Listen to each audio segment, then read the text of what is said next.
tras que no sé para qué empresa se la daba a ella, esté pagando la cuenta, me la presta para que no, si no, no se nos corte la clase. Por eso figuro como Adriana Barreto, pero soy Gabriela Marín. Bueno, se escucha bien, ¿no? Escuchas bien y pues sacó nuestras dudas. Bien, bueno, y además, díganme si se ve lo que les compartí recién, que es el trabajo práctico número 2.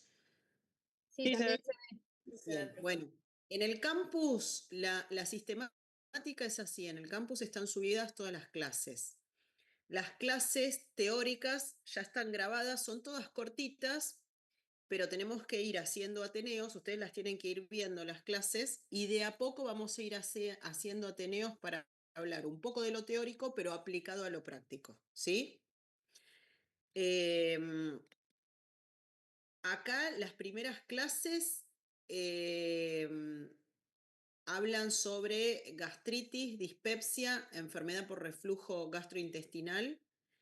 Eso sería lo que vamos a hablar hoy, ¿sí? Y la semana que viene seguimos con un poco de lo que es hemorragia digestiva y algo de cáncer, ¿sí?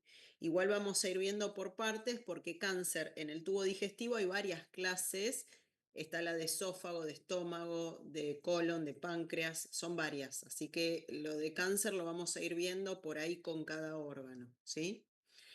Bueno, en primer lugar acá puse algunas cosas para aclarar. ¿Por qué? Porque nosotros tenemos al principio clases que son teóricas sobre algunas cosas que son síntomas y otras cosas que pueden tener una lesión anatómica, ¿sí? Y a veces se superponen y otras veces no. Entonces, para aclarar bien qué es, de qué se trata cada una de estas cosas, tenemos, en primer lugar, muy frecuentemente las cosas que son funcionales, que pueden dar síntomas y que no tengan lesiones anatómicas. Entonces, ahí vamos a tener la dispepsia. ¿Qué es la dispepsia? Un síntoma, ¿sí? La dispepsia puede estar causada por algo funcional y puede también tener una lesión anatómica.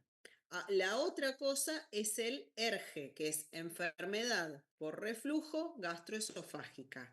¿Cuál es el síntoma cardinal del ERGE? A ver, acá vamos a interactuar entre todos. Respóndanme ustedes. ¿Qué síntomas da el ERGE? Enfermedad por reflujo gastroesofágica. Pirosis Pirosis y y regurgitación. regurgitación. Bien, pirosis es la sensación de ardor o quemazón, o sea, pirosis viene de fuego, ¿sí? Que puede ser en el epigastrio o retroesternal, ¿sí? Cualquiera de los dos. Eso es pirosis. Y regurgitación es la sensación en la boca, sensación de gusto ácido o amargo. ¿Por qué?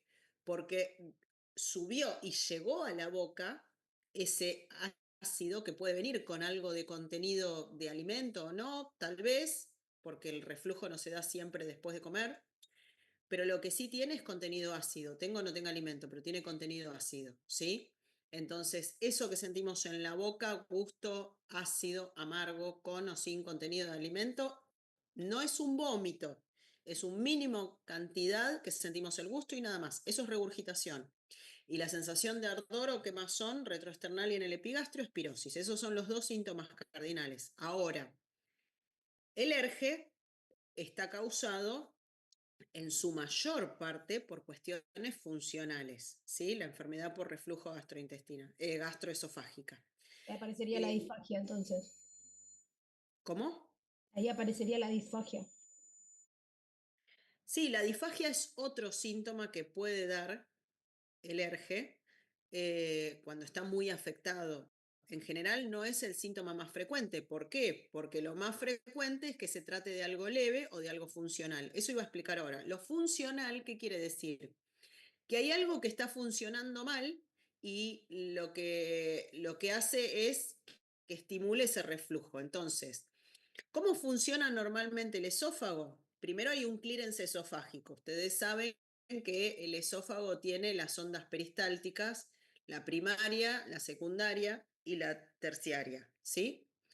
Hay una onda que es la terciaria, que es de clearance. Esa onda que es de clearance debería limpiar todos los restos que quedan en el esófago, pero puede ser que haya un trastorno en la motilidad y no se produzca, ¿sí? Puede ser que haya un trastorno en la motilidad por estrés, por alcohol, por cigarrillo, por medicación, ¿sí? También puede ser por enfermedades. ¿Conocen alguna enfermedad que altere la motilidad del esófago?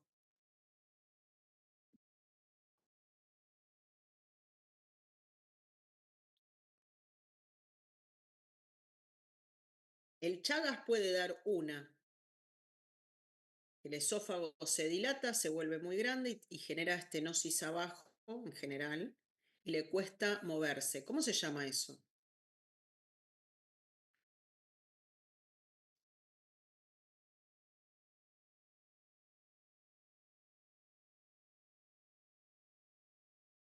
¿Nadie sabe? Eso lo vimos en segundo año, taller, cuando hablamos de motilidad del esófago, se llama acalasia, ¿sí? La acalasia es un trastorno de la motilidad del esófago y puede traer esto, pero no, obviamente que no es algo de lo más frecuente. En nuestro país es más frecuente que en otros países la acalasia, porque justamente tenemos Chagas, entonces es algo que no debemos desconocer. El Chagas es muy frecuente y causa muchos trastornos en distintos órganos. En el esófago puede dar acalasia. Hay otras causas de acalasia también, pero bueno, esa es una. Ahora, como ven, antes que nombrar la acalasia, que es un trastorno orgánico, nombré un montón de otras causas que pueden traer trastornos reversibles, porque si yo tengo un tóxico, una medicación o algo y lo suspendo, eso vuelve a la normalidad, ¿sí? Entonces, esto habla de un montón de causas que son funcionales. Además del clearance esofágico, hay otra cosa muy importante que es el esfínter esofágico inferior. El esfínter esofágico inferior, que está ubicado en, que es el cardias, consta de dos cosas importantes. Primero, de un esfínter que se cierre adecuadamente, que funcione adecuadamente y que si no funciona adecuadamente puede abrirse. ¿Y qué pasa si se abre en el momento que no corresponde? O sea, ¿en qué momento corresponde que el esfínter esofágico inferior se abra? Cuando va a pasar el alimento, o sea, en la deglución, tercer fase de la deglución. ¿Se acuerdan que la deglución tenía una fase oral, una faríngea y una esofágica? En la esofágica hay una peristalsis que tiene que llevar el alimento, el bolo alimenticio hacia el estómago y después de que pasó el bolo alimenticio hacia el estómago se tiene que cerrar el esófago. Entonces, ahí tiene que abrirse para que pase el alimento, luego tiene que estar cerrado, ¿sí? Entonces, fuera de ese momento, después de la deglución, debería estar cerrado, pero puede haber un montón de causas funcionales que hagan que funcione mal y que se producen relajaciones, como lo vieron en la clase teórica, relajaciones transitorias del esófago. Estas relajaciones transitorias del esófago hacen que suba contenido del estómago hacia el esófago, ¿sí? La otra cosa es que, como ustedes saben, los esfínteres tienen, pueden ser anatómicos o funcionales. Entonces, en este caso, el estómago, entre el esófago y el estómago, tenemos una cosa muy importante, además del esfínter, que es la anatomía. ¿Cuál es la anatomía? La anatomía es que el esófago pasa por el hiato esofágico que está ubicado en el diafragma y entra, pasa del tórax al abdomen, ¿sí? Y en el abdomen es donde está la última parte del esófago y entra al estómago, ¿sí? Ahí está el esfínter y además anatómicamente tenemos de un lado del estómago la curvatura menor a la derecha y del otro lado la curvatura mayor. En la curvatura mayor tenemos el techo gástrico, ¿sí? Primero arriba el fondo o techo gástrico y ese fondo o techo gástrico, ¿qué función motora cumple en el estómago? Chicos, ¿se acuerdan las funciones motoras del estómago? Segundo año. Eran tres. ¿Cuáles eran?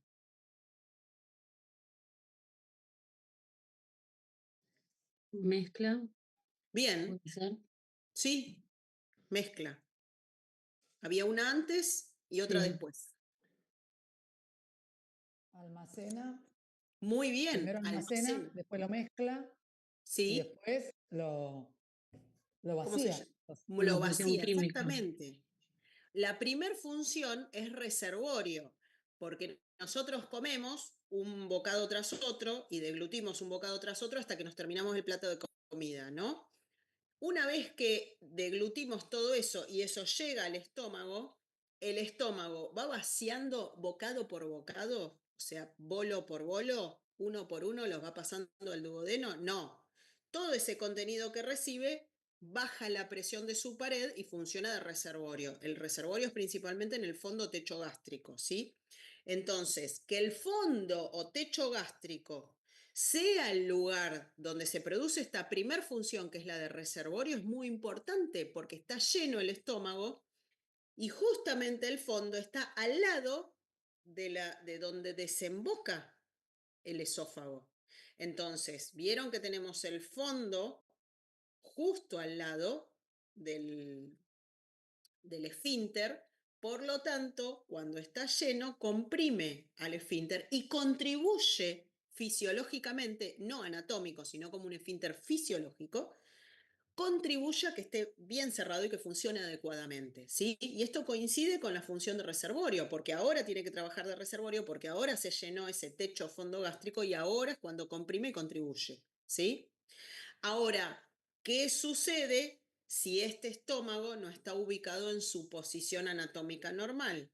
Por ejemplo, que está herniado hacia, por este hiato esofágico, hiato quiere decir agujero, ¿sí?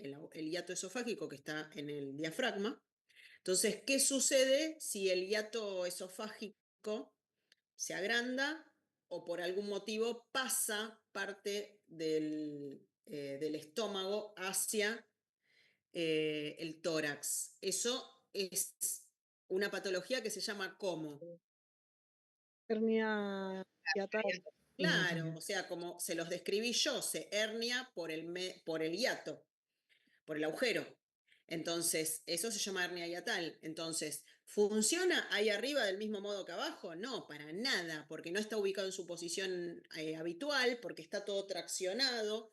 Entonces, el fondo, que en realidad tendría que estar en el abdomen, anatómicamente al lado del esfínter esofágico y comprimiendo y contribuyendo a que funcione adecuadamente y quede cerrado después de todas las degluciones, quede cerrado ese esfínter, si tiene una hernia hiatal y está ubicado en el tórax, no va a funcionar adecuadamente y eso favorece el reflujo gastroesofágico, ¿sí? Eso sería una causa anatómica no funcional, ¿no? Porque es algo anatómico, que a lo sumo se corregirá en los casos que es necesario con cirugía, si no, no. Bueno, entonces, como vieron, tenemos el clearance esofágico, un funcionamiento adecuado del esfínter esofágico inferior, tenemos cuestiones anatómicas que tienen que darse normalmente para que todo esto funcione adecuadamente, ¿sí? Ahora, hay cosas que a veces no funcionan del todo bien y dentro de estas causas la más frecuente es la relajación del esfínter esofágico inferior en el momento que no corresponde, ¿sí? Porque tiene que relajarse en el momento que estamos deglutiendo el alimento, en la tercera fase de la deglución. No en otro momento tiene que estar cerrado. Entonces, esto que se llaman relajaciones transitorias del esfínter esofágico inferior son relajaciones patológicas que no suceden cuando tienen que suceder, porque si no, no le pondríamos nombre, es lo normal.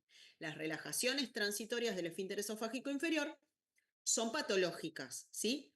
Pero son funcionales. ¿Esto quiere decir, hay alguna enfermedad? No, no es una enfermedad en sí, pero no está funcionando bien, porque se relaja en el momento que no corresponde. Entonces, a los que vieron, espero que todos, pero bueno, los que pudieron ver la clase, ¿cuál es la causa más común? Perdón, ¿cuál es la causa? No. ¿Cuál es el estudio que se hace para detectar esto? La manometría Una- y la pH-metría. Muy bien. ¿Viste la clase? ¿Manometría o pHimetría? No, la manometría pH-metría. para calcular la presión que ejerce el esfínter y la Muy bien. pH-metría para ver el pH en el tramo final del esófago. Exactamente. O sea, se pueden usar juntas. La que yo necesito sí o sí para la enfermedad por reflujo gastroesofágica es la pHimetría. Esa es la que necesito sí o sí. O sea, esa es con la que hago diagnóstico. No necesito manometría. Pero sí, como vos decís, Graciela, está muy bien, la manometría junto con la pHimetría me hablen de si hay una causa anatómica o algo más que funcional, ¿sí? O sea, las dos juntas está bueno hacerlos porque me hablan de, por ejemplo, si hay hernia hiatal, si hay algún trastorno grave del esfínter, si hay algún trastorno en la motilidad del resto del esófago, porque se evalúa todo el esófago, no solo el esfínter. Me sirve por si voy a operar al paciente, todo esto la manometría. Pero si no la tengo, solo con la pHimetría hago diagnóstico, ¿sí? De ERGE.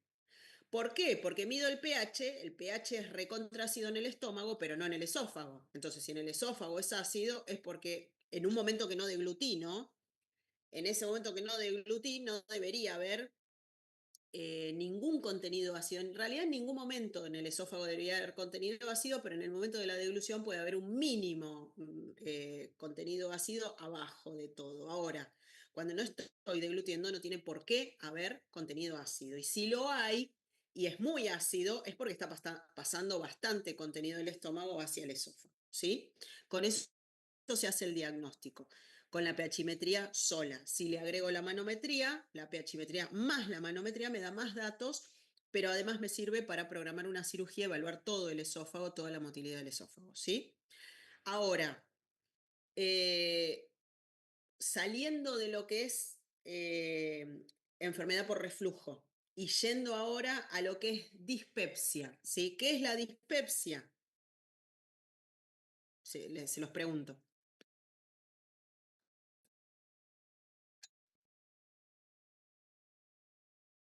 Es la sensación de disconfort con la alimentación. O sea, uno se siente pesado, como sobrecargado por lo que comió cuando no debería ser así. Bueno, no siempre por la comida, no siempre. O sea, eso está fuera de la definición. Lo demás está muy bien. Es la sensación de molestia o disconfort en el hemiabdomen superior, porque podríamos decir en epigastrio, pero a veces es en el hipocondrio derecho también, ¿sí? O sea, la dispepsia es un síntoma, no me habla de una patología puntual, sino que es un síntoma, ¿sí? Ricardo, está bien la definición, pero sacale lo de las comidas, porque no siempre está relacionado con la alimentación, no siempre. A veces es fuera de la alimentación, incluso en ayuna, ¿sí? Pero es la sensación de disconfort en mi abdomen superior. Puede ser debido a una patología, vuelvo a lo mismo, funcional u orgánica, ¿sí? Entonces, en general, como decimos disconfort en el hemiabdomen superior, el hemiabdomen superior en general es en el epigastrio o en el hipocondrio derecho. Si nosotros hablamos de epigastrio, sabemos siempre que estamos pensando en patología del estómago, ¿sí? Sin embargo, por ahí la dispepsia a veces puede ser causada por patología del hígado de la vesícula muy frecuentemente, pacientes que tienen cólicos biliares o por ahí no llegan a tener cólico biliar, pero tienen litiasis en la vesícula y tienen dispepsia por esas litiasis y no porque tengan algo en el estómago. Entonces, en todo el hemiabdomen superior, ¿sí? Ahora, si vamos puntualmente al estómago, ahí vamos a hablar lo mismo que hablamos recién del esófago. El estómago puede tener pues, cosas que sean funcionales y cosas que sean anatómicas. Entonces, vamos a la clase de gastritis. ¿Qué es la gastritis? La gastritis es la inflamación de la mucosa gástrica, ¿sí? Esa inflamación, que por endoscopía se ve colorada, se ve con erosiones, se ve con petequias y nada más, o sea, una gastritis petequial, una gastritis erosiva, una gastritis atrófica, hasta con atrofia, la podemos ver, ¿sí? Son distintos tipos de gastritis. No es lo mismo que un estómago que tiene, por ejemplo, una úlcera con sangrado, una úlcera con perforación, más grande, más chica, lo que sea. Es diferente una gastritis que una úlcera, ¿sí? En la úlcera ya no hay solo inflamación, sino que hay una pérdida del tejido, es decir, la mucosa ya no está normal, sino que está lesionada, y esa zona de la lesión es lo que veo como una lesión deprimida, porque la mucosa gástrica, las células de la mucosa gástrica están dañadas. Entonces, lo que veo es una lesión deprimida que se llama úlcera, que es más profunda, ¿sí?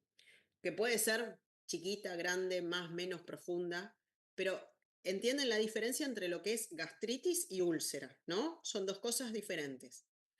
Ahora, en la úlcera hay una lesión anatómica, ¿sí? En la gastritis hay una lesión anatómica y no siempre, porque puede haber inflamación, que lo puedo ver por endoscopía, como les dije, veo la inflamación, veo en la endoscopía se ve colorado el estómago, eritematoso, se ven petequias, se ven erosiones, o a veces no se ven lesiones, ¿sí? No se ven lesiones. Pero el paciente puede tener este síntoma igual, que puede ser la dispepsia, que es lo más común. ¿Quién levantó la mano?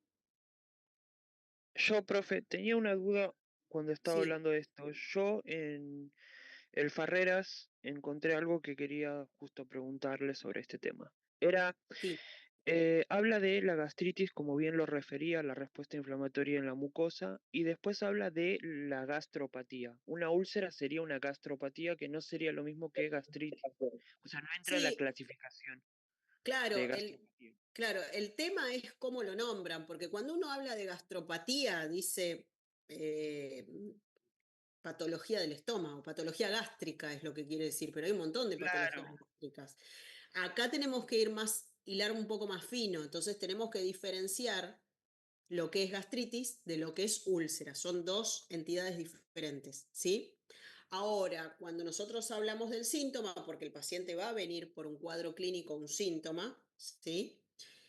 Podemos hablar, como hablamos en el esófago, pirosis y regurgitaciones, que es los más frecuentes, hay otros síntomas, o cuando hablamos del estómago, hablamos de síntoma más frecuente, podría ser dispepsia.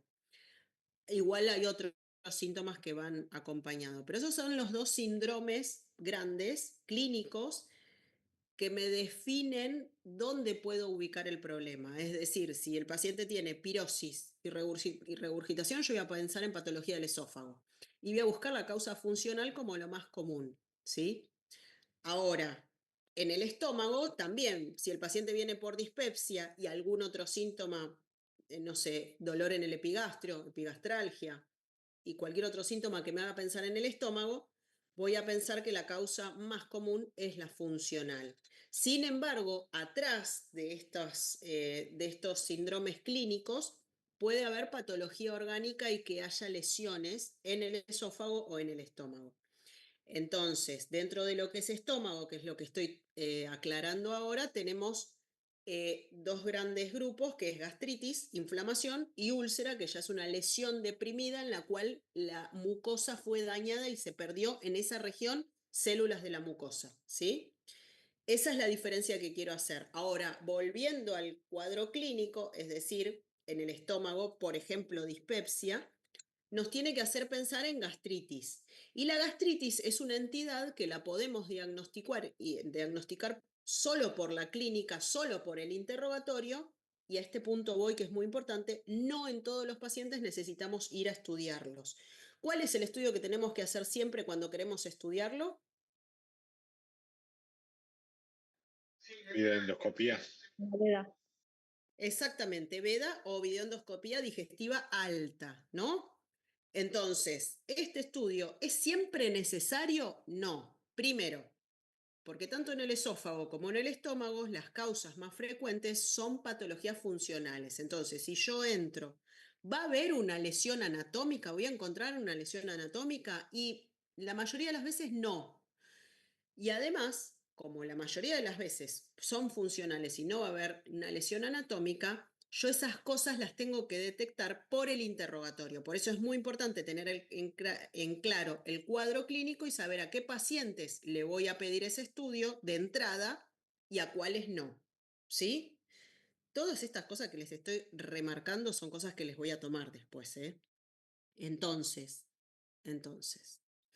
Si la mayoría van a tener algo funcional, yo los puedo interrogar y ya por el síntoma pensar en que se trata de un ERGE o pensar en que se trata de algo funcional del estómago. Por ejemplo, una dispepsia que podría tener gastritis de causa funcional sin lesión orgánica, ¿sí? Y en esos casos, lo que voy a hacer es poner tratamiento y el tratamiento directamente va a ser la prueba terapéutica, ¿sí? Es decir, siempre y cuando el paciente no tenga signos que me hagan pensar en que puede haber una lesión orgánica o algo grave, que en esos casos yo sí le tengo que pedir una endoscopía ya desde el primer momento, en el resto de los casos yo puedo hacer el diagnóstico clínico, es decir, por el interrogatorio y el examen clínico, ¿sí? Entonces, vamos a estómago. El paciente viene por dispepsia. Entonces, yo lo interrogo y me dice que tiene un dolor en el epigastrio, que a veces le quema, que no se le viene para arriba, pero que le molesta. Puede ser después de comer, no puede ser. Tengo que interrogar sobre los antecedentes, sobre la medicación, sobre los hábitos, ¿sí? Y revisarlo, ¿sí? Si no tiene signos de alarma, yo puedo decir que eso se trata de una gastritis por los síntomas que tiene, o sea que yo diagnostico clínicamente que eso se trata de una gastritis. Y además le voy a poner, si no tiene signos de alarma, tratamiento con ¿qué le ponemos? Inhibidor de la bomba de protones. Inhibidor de la bomba de protones, cualquiera, el que yo quiera, dosis estándar, sería omeprazol 20 miligramos por día. Y le voy a dar tratamiento. Le puedo dar 15 días, le puedo dar un mes. En general, en un mes como máximo, los síntomas deberían estar resueltos, porque si es algo funcional, yo tengo que identificar cuál o cuáles pueden ser los factores que lo desencadenan, que están haciendo que funcione mal y por eso tenga ese síntoma, tenga gastritis o tenga reflujo, y con la medicación debería aliviar los síntomas en menos de un mes, ¿sí? Entonces, le doy la medicación, que es una prueba terapéutica para ver que alivie, y además voy a corregir los factores que podrían desencadenar eso. Entonces, ¿qué podría ser? Por ejemplo, el estrés, el cigarrillo, alguna medicación, está tomando AINE por algún motivo, trato de cambiárselo por otra medicación si es que se puede.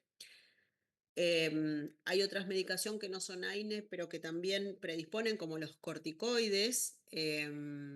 Algunas veces hay algunos medicamentos como algunos antibióticos. Bueno, todo lo que se pueda reemplazar por otro medicamento o cumplir los días y terminar, finalizar, se puede hacer, se puede resolver en la misma consulta, ¿sí? Todo lo que se pueda. Con respecto a los hábitos, no comer comidas copiosas a la noche, digo hábitos higiénico-dietéticos, ¿no? Tener cuidado con el consumo de alcohol, que sea leve o moderado, o disminuirlo o sacarlo durante ese mes en lo posible. Lo mismo con el cigarrillo y otros tóxicos. Bueno, eso digamos que sería lo que es en cuanto a los hábitos y los medicamentos. Tratamos de sacar todo lo que pudo haber sido un desencadenante, ¿sí? Tratamos de recomendar, cambiamos el medicamento si es que se puede, recomendamos terminarlo apenas pueda, cambiar los hábitos y agregamos el IBP durante un mes. Entonces, tendría que mejorar porque sabemos que en un mes es más que suficiente para que el reflujo o la gastritis resuelvan en caso de que sea funcional. Entonces, vamos acá a lo que es recontra importante. ¿En qué casos yo no tengo que esperar y tengo que pedir la endoscopía? A ver, los que leyeron o los que vieron la clase. Si hay hemorragias, por ejemplo. Hemorragia digestiva alta.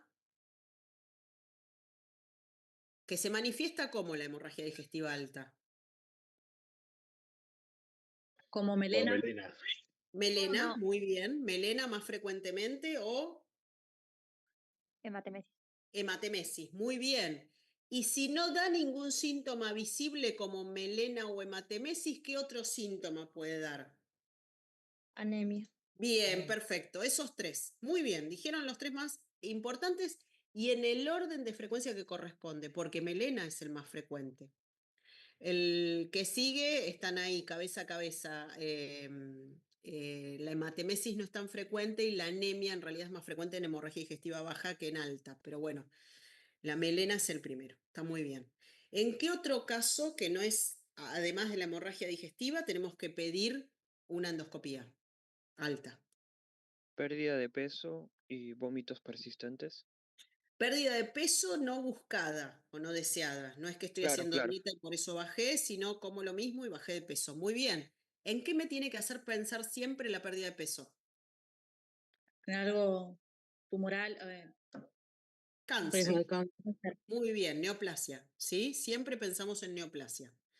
O por lo menos tenemos obligación de descartarla. ¿Sí? ¿Qué más?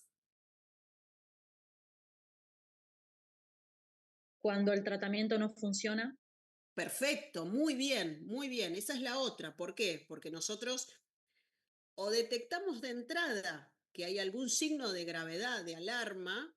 Si detectamos de entrada un signo de alarma, yo no hago una prueba terapéutica, le puedo dar IVP, pero no como prueba. Le voy a pedir igual la endoscopía. Es decir, si el paciente me dice, no, hago caca negra, bueno, probemos con esto, no, porque ya tengo un signo de que hay hemorragia. Y si hay hemorragia es porque hay una lesión anatómica, ¿sí? Entonces, en esos casos yo no voy a esperar.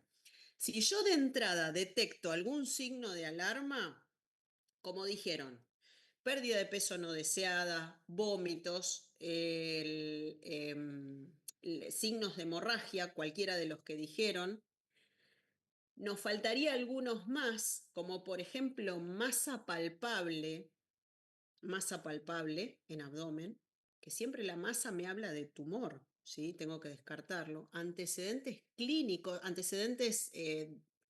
del paciente, de que haya tenido tumor en algún órgano abdominal, o antecedentes familiares, aunque el paciente no tenga diagnóstico. Si tiene antecedentes familiares, sobre todo de cáncer de estómago o cáncer de colon, que tienen una cierta preponderancia familiar, es re importante hacerla de entrada, la endoscopía, ¿sí? Y la edad también, ¿sí? Pacientes mayores de 55, 60 años, según de dónde lo leen, no es lo mismo que un paciente de 20 años. A esa edad eh, es más frecuente la patología neoplásica, entonces tengo que ir a buscarlo. Ahora, si en cualquiera, en mi paciente, yo no detecté ningún signo de alarma al comienzo, sí le puedo dar la prueba terapéutica pensando en que la causa más importante o más frecuente, no más importante, más frecuente, siempre es funcional, ¿sí?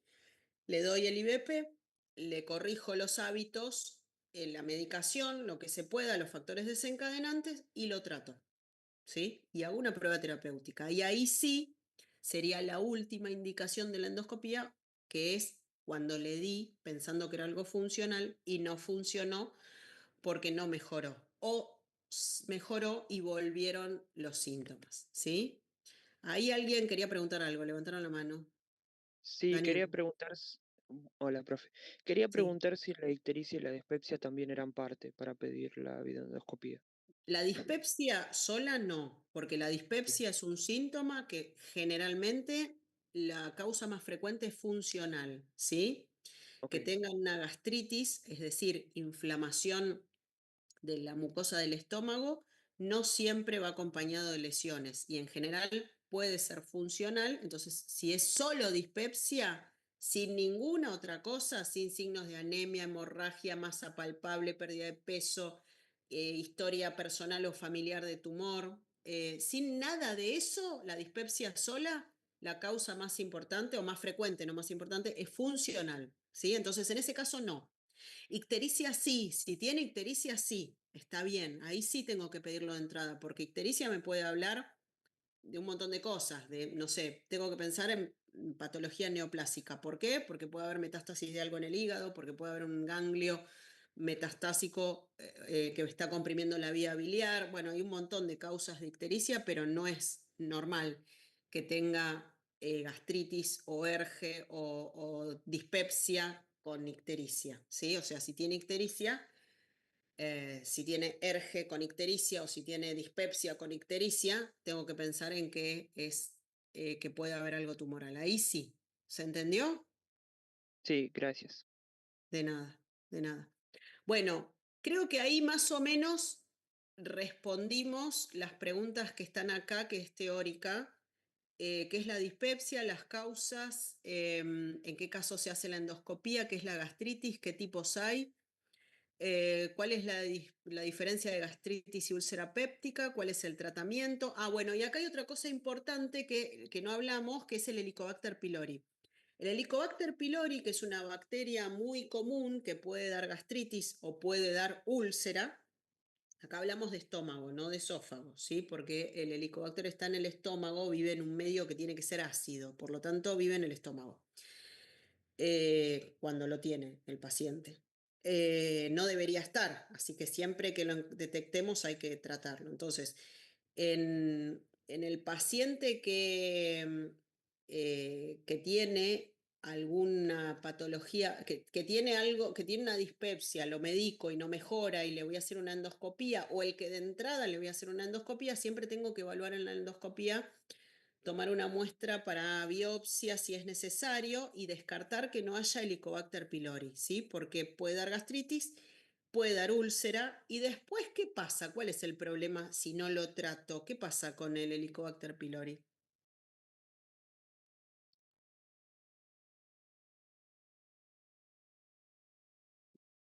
¿Los que vieron la clase?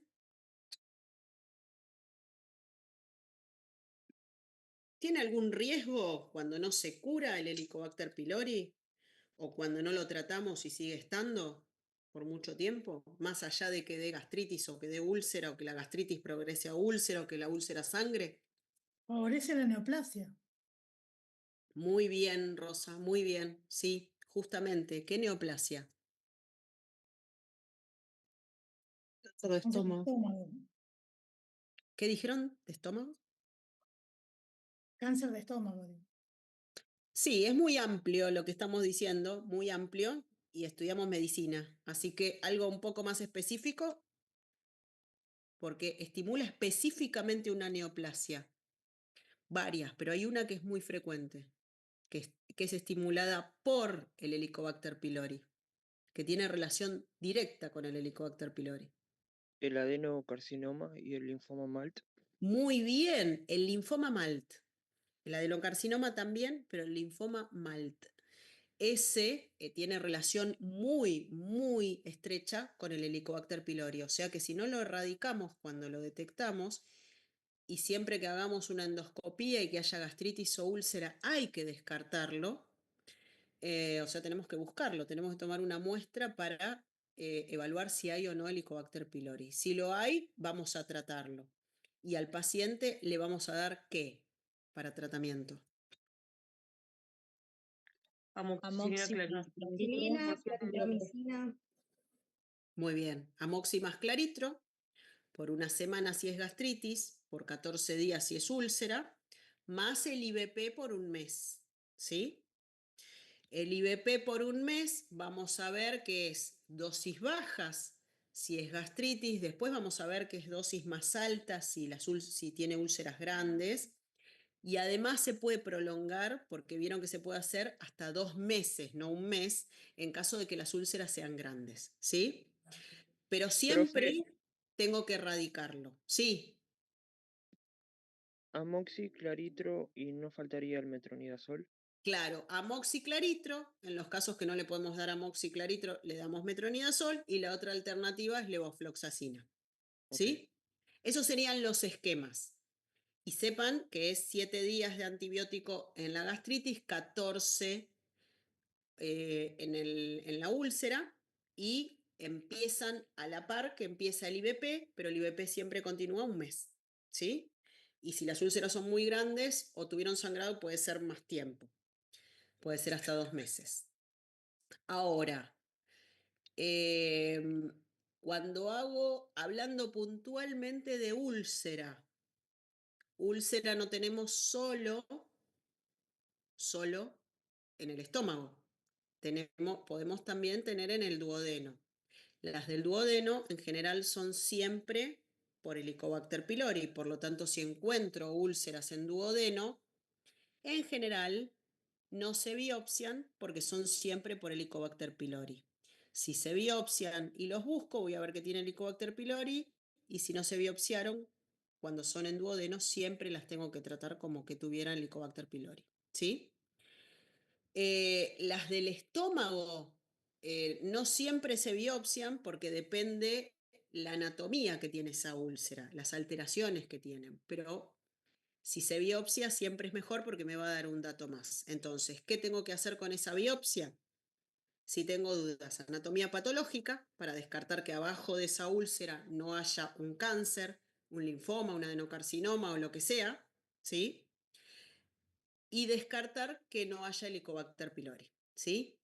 Si lo trato al Helicobacter pylori, en general, sobre todo en los pacientes que tuvieron úlcera o que tuvieron hemorragia digestiva con Helicobacter pylori, a los 2 meses tendría que hacer una endoscopía de control y volver a chequear que ya no esté, es decir, control de erradicación, que esté erradicado correctamente, porque a veces son resistentes y no funciona este antibiótico, no fue suficiente y siguen estando, o vuelve a crecer.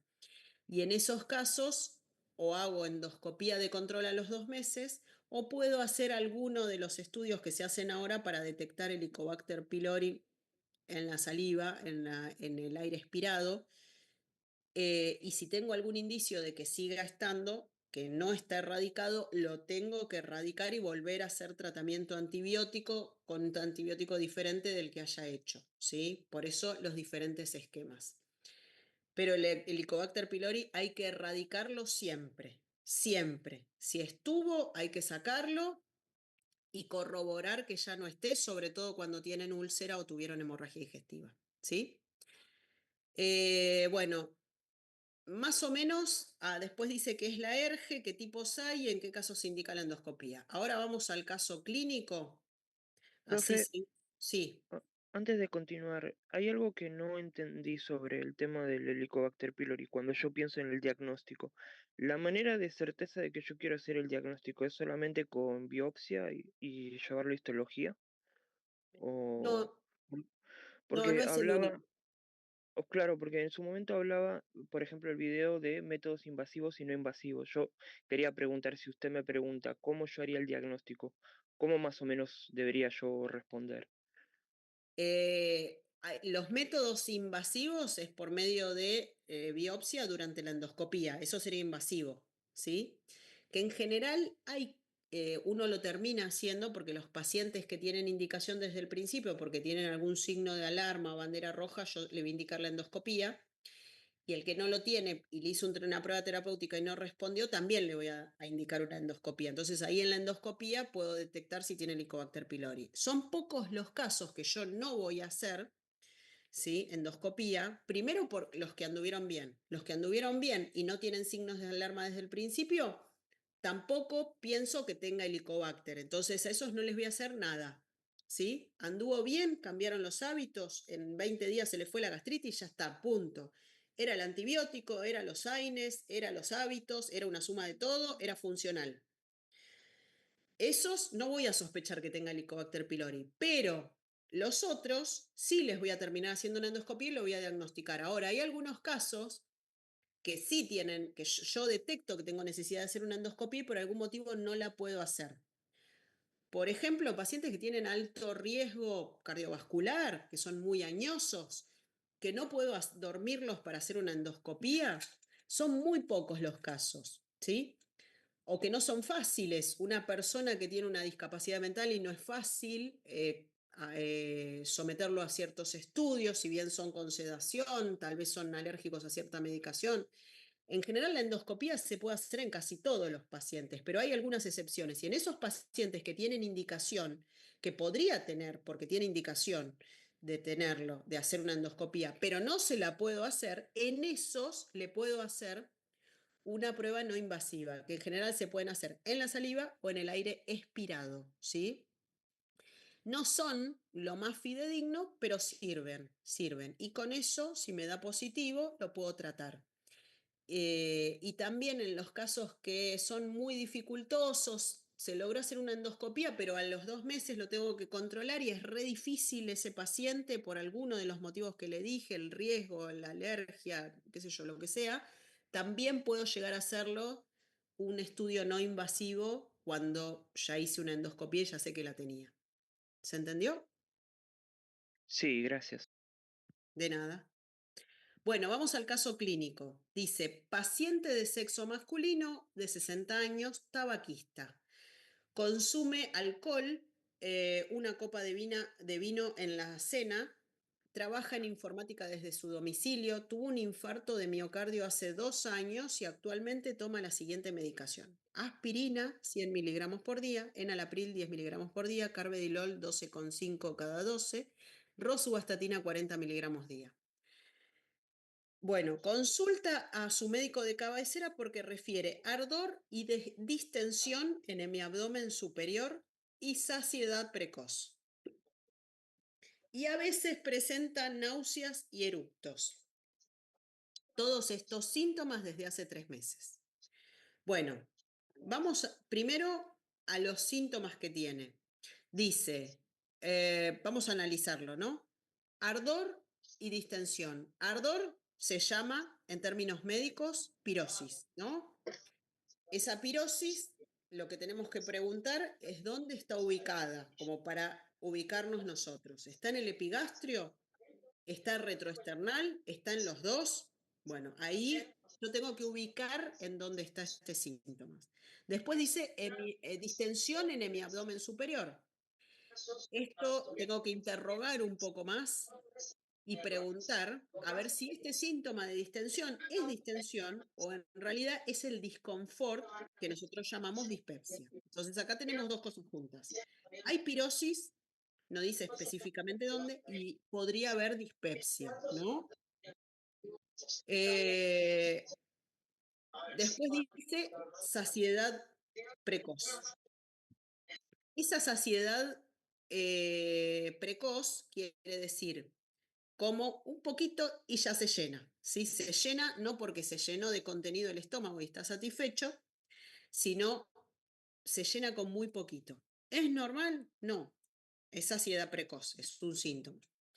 A veces tiene náuseas y eructos y todo lleva 3 meses. ¿Sí? Entonces, ¿qué otras cosas les parece importante preguntar al paciente más allá de lo que yo les conté? Hay bastantes datos acá, ¿no? Porque hay bastantes antecedentes. Pero ¿qué otras cosas les parece importante preguntar? El tema del peso. Muy bien, Su el peso. alimentación diaria. Fundamental, no se olviden nunca de eso. ¿Qué más? ¿Y cómo es su alimentación diaria? Para ver más o menos Perfecto, los... Sí, le perfecto. hubiese preguntado, o sea, tardó 3 meses en venir a nosotros este paciente, ¿qué hacía y cómo fue evolucionando? Muy bien, muy bien. ¿Qué hacía? ¿A qué te referís? Claro, porque bueno, él no lo va a tomar como medidas higiénico-dietéticas, pero casualmente ayer vimos un pacientito con estos mismos síntomas y les hicimos estas mismas preguntas, ¿no? Bueno, comento un poquito de este caso, era un señor de 62 años, tiro un Sí. diagnóstico presuntivo de cáncer de estómago para este pacientito, pero bueno, él decía, me agarraba así como esta sensación de náuseas, ese ardor, llegaba el reflujo hasta arriba y me levantaba y vomitaba.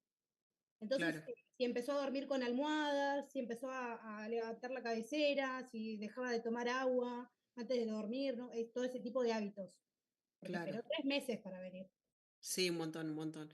Bueno, tu pregunta me parece interesante, por ahí uno podría profundizar en qué hizo para aliviar los síntomas, o si había, o podríamos ahí meter una pregunta que diga, ¿había algo que le aliviara o había algo que lo empeorara? Entonces, para desarrollar un poco, ¿tomaba alguna medicación, usaba alguna posición o algún hábito, algo que le aliviara los síntomas?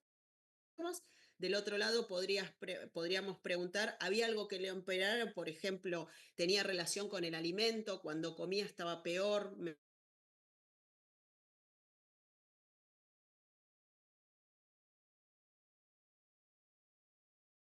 ¿Se tildó para todos o para mí sola? Para todos. para todos.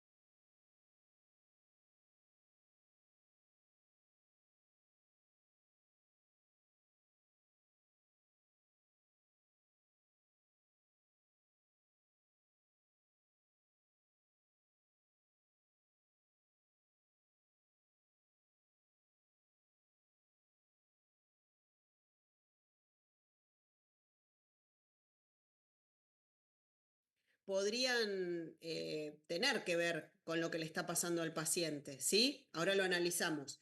Pero de todos modos, hay otros que no los dice. Que no los diga no quiere decir que no los tenga. Entonces, más allá de lo que diga un paciente, por ahí el paciente nos cuenta esto, siempre tenemos que preguntar por otras cosas. Entonces, no es menor y hay que preguntar, ¿tiene o Profe, tuvo si tiene alguna alguna... cirugía de Claro, estómago, alguna cirugía eso. ¿Tiene o tuvo una alguna variedad. patología crónica o pasada?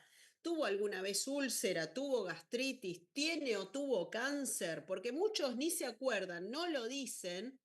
Por ahí hasta están operados y tuvieron una cirugía del estómago o tuvieron cáncer o hay cáncer en la familia. Entonces, por más que el paciente no me lo diga, yo tengo que preguntar esas cosas, ¿sí? Eso es lo que quería decir. Y ahora vamos a analizar los síntomas que sí nos contó, que son los que están puestos acá, que no siempre es lo único que le pasa al paciente. ¿Algo de esto puede tener que ver con sus síntomas? ¿Qué opinan? Y sí, se supone que es alta comorbilidad, ¿no? Que fume es una alta prevalencia. Muy bien. Sí, el El tabaquismo alcohol es... también. El tabaquismo, en primer lugar, es causa de gastritis, es causa de reflujo, es causa de cáncer, ¿sí? O sea, está relacionado no solo con el cáncer de pulmón, con muchos tipos de cáncer. Entonces es recontraagresivo y genera reflujo también, genera que no funcione normalmente las barreras gástricas, la mucosa gástrica, la mucosa defensiva, que no funcione normal los esfínteres, pero además aumenta el riesgo de cáncer. ¿Qué otra cosa? El vinito no, es como exagerado. El vinito no hace nada, pobre. Bueno, el vinito. El vinito siempre hay que preguntar, el vinito es, siempre hay que saber la cantidad, ¿no? O sea, no es lo mismo el que toma una copa de vino una vez a la semana, el que toma una copa de vino todos los días, el que toma 1 litro todos los días, no es lo mismo. Entonces, la cantidad es importante, la cantidad de alcohol. Ahora decimos vino, pero si vamos a hilar más fino, tenemos que ver qué bebida toma también, porque no es lo mismo el vino, la cerveza, una bebida blanca que tiene mucha más cantidad de alcohol y es mucho más agresivo, ¿sí? Entonces eso se mediría en gramos de alcohol por día, así deberíamos medirlo. Ahora, la cantidad es re importante preguntarlo y saberlo. Es verdad que no es una cantidad que sea demasiado importante, es una copa de vino con la cena y es una sola por día, aunque sea todos los días, es verdad que no es una cantidad exagerada. Ahora, si a Pero si esto se lo toma sumamos con otros doble. factores de riesgo, capaz que suma, ¿sí? Profe, ¿y Eh, sí, el uso de la aspirina no podría ser también un muy, predispositivo? sí, totalmente, muy bien, el uso de la aspirina. Entonces, acá entramos en una controversia que es re importante, porque el paciente tiene un antecedente muy pesado, ¿no? Que es el infarto. Claro. Todo paciente que tenga infarto o ACV, o que haya tenido, tiene indicación de profilaxis secundaria. ¿Qué quiere decir esto? Quiere decir que hay un montón de estudios que demuestran que ciertas medicaciones, como es en este caso la aspirina, el beta bloqueante, como el carvedilol, el enalapril, son medicaciones recontra necesarias porque no solamente mejoran un montón de cuestiones, sino que las tienen que seguir tomando. ¿Estas no se podrían rotar, profe? Claro, O bueno, esa es la dar un cuestión. tiempo, porque son como para mantener, son como para prevenir, ¿no? Digamos, la aspirina. El beta bloqueante por ahí Sí, se es puede prevención girar. secundaria, que no es algo menor. ¿Por qué? Porque un paciente que no tuvo infarto, uno trata de que no se infarte. Ahora, el paciente que para eso hace un control de salud, le controla los factores de riesgo y todo. Ahora, el paciente que ya tuvo infarto, ¿es lo mismo que el que nunca tuvo un infarto? No, porque ese paciente que ya tuvo un infarto tal vez tiene una secuela en el corazón. Entonces, ¿el paciente que tuvo una ACV es lo mismo que el que no lo tuvo? No, porque tal vez ya tiene una secuela en su cerebro. Entonces, si a esa secuela le vamos a sumar otro ACV más, otro infarto más a ese corazón que ya tiene una secuela, podría ser mucho más grave o terminar en la muerte. Entonces, no es algo menor, es algo muy importante que sepamos que todo paciente que tuvo algo cardiovascular, isquémico, infarto o ACV, tiene indicación de por vida, de tomar aspirina. ¿Sí? Y es siempre así. Eso está recontraestudiado, recontrademostrado y pruebas recontrasobradas de que necesitan esta prevención, necesitan esta profilaxis secundaria, además de todo el resto de la medicación. Pero la aspirina es insuspendible. Entonces, ¿qué pasa con este paciente? Una es la que dijeron recién, reemplazarlo por otra medicación. Pero, ¿es necesario reemplazarla? ¿O hay alguna otra alternativa que reemplazarlo por otra medicación? Digo, considerando que la aspirina es recontra buena, necesaria. Inhibidor de Pero bomba de, Podría ¿cómo? agregar un inhibidor. inhibidor de bomba de protones. Muy bien, muy bien. ¿Y qué otra opción? ¿Qué podemos hacer además en este paciente?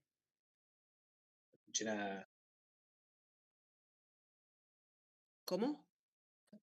Hábitos Como tratamiento, alimentarios. En este caso, si consume alcohol y el cigarrillo, más toda la Muy bien. medicación, que empiece a sacar lo que no le sirve. Claro, porque hay cosas que sí las podemos sacar. Entiendo que pueda ser difícil porque también es parte de sus hábitos, ¿no? Tendremos que meternos en eso de tratar de sacar, pero quiero decir, tenemos un montón de cosas para tratar antes que sacarle la aspirina. Es decir, la aspirina puede influir y darle gastritis, darle estos síntomas, capaz que sí, pero lo que no voy a hacer de entrada es sacarle la aspirina, porque tengo que tener recontra claro que no se la puedo sacar a este paciente. Sí podría pensar en reemplazarla temporariamente por otro antiagregante, pero la verdad es que si hay otras causas que se están sumando y son varias las causas, entonces voy a tratar de tratar primero las otras causas y no sacar la aspirina, que es la que seguro tiene indicación, ¿sí? Entonces voy a tratar eso. Y la otra que ustedes dijeron que está muy bien es ponerle IBP. Muy bien, perfecto. Todo eso está bien, es decir, trato de hablar del tema del tabaquismo, del alcohol, del estrés, porque de eso no hablamos recién, pero el estrés también le suma, el trabajo, el laburo, el cansancio, qué sé yo, todo lo que pueda corregir menos la aspirina. Y si pienso que la aspirina hay que sacarlo, va a ser lo último, no lo voy a sacar, voy a tratar de reemplazarlo por otra cosa. ¿Sí? Eso que quede bien, bien claro. Y le voy a poner IBP. Ahora, ¿tiene indicación de entrada de estudiarlo este paciente? Yo lo conozco ahí, me cuenta esto, le pregunto lo que quiero, amplío el interrogatorio, ¿qué piensan? ¿O no tiene indicación? ¿Hago una prueba terapéutica y lo espero o lo estudio de entrada? Y ¿Qué este opinan? paciente tardó mucho en venir y si me da positivo a las otras preguntas que teníamos como dudas patognomónicas, lo mando a seguir estudiando, no voy a esperar. Muy bien. Pero no se Ahora, lo estudia, tiene más de 55 años. perfecto, perfecto, perfecto.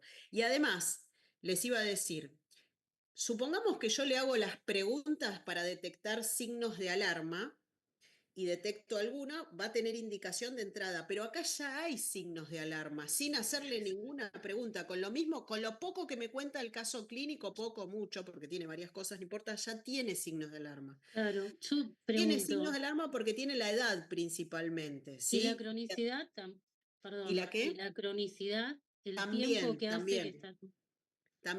También, sí, sí, también. Tiene varias cosas, pero principalmente la edad y después tiene muchos factores de riesgo. Entonces, este paciente no es un paciente que haya que esperar. Es un paciente que hay que indicarle la endoscopía de entrada y estudiarlo para ver si hay alguna lesión orgánica, a la par que hago todo lo otro también, porque también le puedo poner el IBP y ver qué pasa, pero tal vez tenga lesiones. No es que voy a pensar es puramente funcional o es muy probable que sea funcional, no. Podría ser funcional, por ejemplo, un paciente joven de 30 años que está estresado y punto. Un paciente joven de 30 años que fuma y punto. O que, qué sé yo, no sé, o que está tomando un antibiótico, que está tomando AINES. Bueno, en ese caso, ¿sí? y siempre y cuando yo además le haga todo el interrogatorio y me aseguro que no tiene ni tuvo cáncer, que no tiene ni no tiene antecedentes en la familia y que no tiene ningún signo de riesgo, ¿sí? Pero este no, porque la edad ya la tiene, entonces, y ni hablar si miramos todo el resto. Acá hay una pregunta que esto no se los voy a tomar porque no es tan necesario, pero acá dice cómo agruparía los signos y síntomas en un síndrome o cómo llamaríamos este síndrome. En realidad podríamos decir síndrome ácido sensitivo o dispepsia, pero la verdad es que lo más importante, más allá de agrupar el síndrome, esta pregunta yo después la voy a sacar, no va más, porque lo más importante es el análisis que hagamos del paciente más allá del síndrome y sobre todo valorar los signos de alarma, ¿sí? Porque esto es re importante detectar en el paciente cuándo tengo que estudiarlo de entrada, porque si se me pasa y no lo estudié de entrada, tal vez ese paciente no lo veo más, porque hay pacientes que no vuelven, porque mejoran tal vez un poquito los síntomas, y no del todo, y eso no está resuelto, pero eso y no vuelve. Y lo perdí, y me perdí de diagnosticar algo que era re necesario diagnosticarlo en ese momento, porque tal vez después tenía una úlcera y sangra y se complica y se perfora, o tal vez tenía un cáncer y pasa a ser otro estadio, entonces es re importante que eso esté claro, ¿sí? O sea, banderas rojas, signos de alarma, entra siempre en el examen, lo tienen que saber para el resto de la vida, no solo porque se los pregunten en el examen, sino que lo tienen que saber, ¿sí? Y con respecto al tratamiento que le pondríamos a este paciente, ¿qué haríamos? Como para terminar y redondear este caso. Un inhibidor de la bomba de protones, habíamos dicho. Bien, Claro, sí, un dijimos. inhibidor y hacer la veda. Y hacer la endoscopía. Entonces, Y ¿qué la dosis mejora de le los hábitos, de los hábitos. y el control de los hábitos? Muy bien, todo lo que dijimos. Ahora, em, le pondrían en dosis baja, como si fuera una gastritis, le pondrían en dosis alta, como si fuera una úlcera, un sangrado, una hemorragia digestiva. ¿Qué opinan? Pasa que por los factores de riesgo y como ya estamos viendo una veda pensando que hay un daño ya estructural, deberíamos ya pasar a la terapéutica no de lo leve, sino de lo moderado o severo. Mm, Porque si no, no correríamos con la veda. O sea, no estaríamos pensando en tomarla. Está bien. Bueno, ahí está el otro Para punto. pensar también, porque fíjate toda la medicación que toma y recién ahora viene con estos síntomas. Hay que ver cómo es su alimentación también. Dijimos que le íbamos a preguntar. Claro, sí. Muy bien, pero supongamos que le preguntamos todo y que nosotros tratamos de corregir los hábitos, ¿no? Entonces hablamos con el paciente sobre la alimentación, sobre el alcohol, sobre el cigarrillo, tratamos de corregir o encaminar todo lo que podamos, de sostenerlo, de ayudarlo con eso. Más allá de todo eso, el tratamiento y de que le vamos a pedir la endoscopía porque tiene la edad, ¿sí? Le vamos a pedir la endoscopía de entrada y le voy a poner el IBP. El IBP se lo pongo a dosis estándar, no le pongo a dosis de hemorragia digestiva alta, porque ahí entraría hilar un poco más fino, ¿sí? ¿Por qué? Igual, Porque yo sé que tiene riesgo y se lo voy a pedir, pero no sé si tiene una úlcera, no sé si tiene solo gastritis, no sé si tiene más, tiene menos que tiene, pero lo que sí tengo que preguntar es si hay signos de hemorragia. Si hay signos de hemorragia, hay anemia, tiene melena, tuvo hematemesis, o sea, si hay signos de hemorragia, le puedo poner dosis altas, ¿sí? Si no, no. Incluso si tiene actualmente signos de hemorragia, que esto lo vamos a ver la semana que viene con el otro caso, directamente lo tengo que internar. Es decir, si este paciente le pregunto, pero ¿hizo caca negra? No, y alguna vez me parece que sí, no sé, no me queda claro, pero fue alguna vez. Ahora me dice, sí, vengo haciendo caca negra todos los días, o tengo un laboratorio que está recontranémico y no le encuentro otra causa, ya directamente le pongo dosis pero, altas, pero lo tengo que internar en ese caso, porque tengo que hacer la endoscopía de urgencia, ¿sí? En este caso, si no hay signos de hemorragia, no le pongo dosis alta, le pongo la dosis que es para gastritis o para reflujo, que es 20 miligramos, ¿sí? Y le mando a hacer la endoscopía. Si hay algún signo de que puede haber hemorragia, entonces ahí sí le pongo dosis alta y si esos signos los tiene actualmente, incluso puedo indicar la internación, ¿sí? Pero bueno, esto ya es hilar mucho más fino. Por ahí la semana que viene seguimos con este tema y hablamos de hemorragia. Vamos a hablar de hemorragia digestiva alta, la hemorragia, y si podemos también algo de cáncer de esófago y gástrico, que a veces tienen relación con esto, y ahí seguimos con este tema, ¿sí? Pero bueno, en principio este paciente lo que necesitaría es todo lo que dijimos, corrección de los hábitos, dejarle la aspirina, poner el IBP y pedir la endoscopía, ¿sí? Sí, profe. Y la endoscopía no tiene que ser de urgencia, es decir, no es que la necesito hoy, como si fuera algo agudo, pero sí relativamente pronto. Es decir, hablar con el paciente y decir, mire, esto lo necesito de acá a menos de un mes. O sea, en un mes ya tiene que estar hecho esto, ¿sí? Se lo No es ¿no? urgencia, no es una urgencia, pero algo relativamente pronto. Que el paciente no se pierda en el camino, en la nebulosa y venga el año que viene con un cáncer. Pensaba que coincidía justo con las 4 semanas del estándar, digamos. Para que volviera y Exactamente. contame cómo andás. Claro, tal cual, exactamente, sí, sí, sí. En un mes, como mucho, hay que volver a evaluar al paciente, si tiene los resultados antes mejor, porque la sospecha es que pueda haber algo orgánico. Tal vez no algo urgente, pero sí algo para tratamiento. Por ahí tiene Helicobacter, por ahí tiene una úlcera chiquita, por ahí hay que poner tratamiento, así que como máximo en un mes tengo que ver ese paciente y ver cómo anduvo con el tratamiento y los resultados de la endoscopía y encaminar. Bueno, acá terminamos. Profe, Sí. necesitaríamos hablar con usted. Tenemos problemas, una comisión, la comisión 5 de los viernes. ¿Podemos quedarnos un minutito? Sí, no hay problema, díganme. Bien. Nada, se nos superpone con cirugía. Sí, me Queremos- dijeron, yo creo que